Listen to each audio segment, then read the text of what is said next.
OCR Záhorie a Kopanice tento rok ako hodnotí?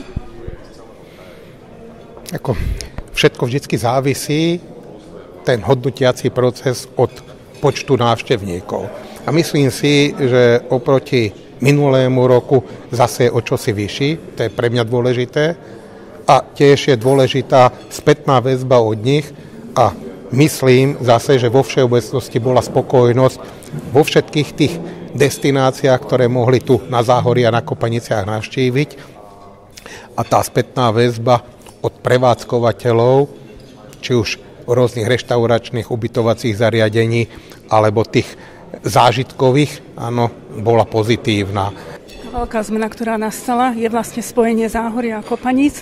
Samozrejme, aj to je skutočnosť, ktorou môžeme sa hrdiť a môžeme byť aj vzorom pre tých ostatných, že tu sa spájame do veľkých celkov a potom aj sme schopní tomu potenciálnemu návštevníkovi ponúknuť o mnoho väčší budžet tých zážitkov ako niekde, kde sa atomizujú a kde sa delia.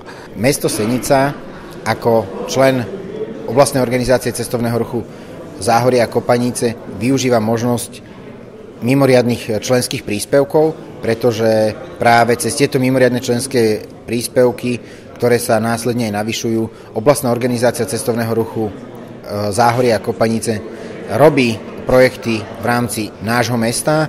Najviac je to vidieť práve na Kunovskej priehrade, kde bolo vybudované lanové centrum, mravenisko, odpočívacie hojdacie siete, preliesky, či už je to v podobe majáku alebo lode.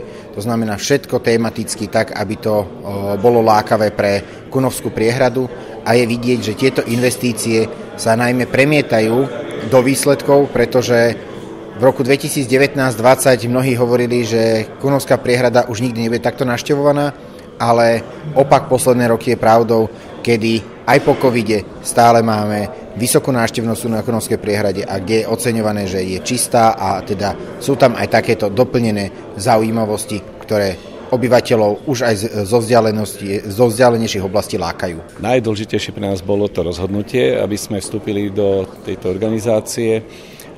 To, že sme vstúpili do organizácie do Záhoria alebo k Záhoriu, je úplne prirodzené, pretože tieto regióny spolu susedia, spolupracovali, kedysi sme boli jeden okres a myslím si, že tie vzťahy aj priateľské, ale celkovo aj mentálne sme rovnako nastavení a preto osobne som spokojný, že sme do tejto organizácie vstúpili. To, že sme tu krátko, tak na chvíľu trvalo, aby sme sa zorientovali, aby sme si pozreli aj tie výstupy, už ktoré doteraz to združenie malo a pripravujeme samozrejme aj naše aktívne nejaké naše predstavy o spolupráci s tými ostatnými partnerskými mestami, obcami. Takže ten krátky čas sme využili hlavne na zorientovanie sa a prípravy našich nejakých vízií a predstav, ktoré by sme chceli my priniesť, ale samozrejme zasa chceme sa aj učiť od tých, ktorí už tu fungujú dlhšie. Prezentovali sme taký zatiaľ prvý okruh Mijavov, kde chystáme také tematické programy v rámci histórie Mijavy, pretože Mijava, málo kto to možno na Slovensku vie, je významná 3 veľkými udalosťami. Prvá veľká udalosť sú tie merúnosné roky, kde sa prvýkrát zasadala Slovenská národná rada na Mijave, kde sa vyhlásila nezávislosť alebo nepokoje proti Maďarsku. Druhé sú vlastne Štefánik a vznik Československej republiky. A tretie samozrejme Slovenské národné povstanie. Takže k týmto 3 veľkým udalostiam chystáme také informačno-propagačné cesty, ktoré chceme samozrejme nadviazať aj na okolité obce a okolité mesta.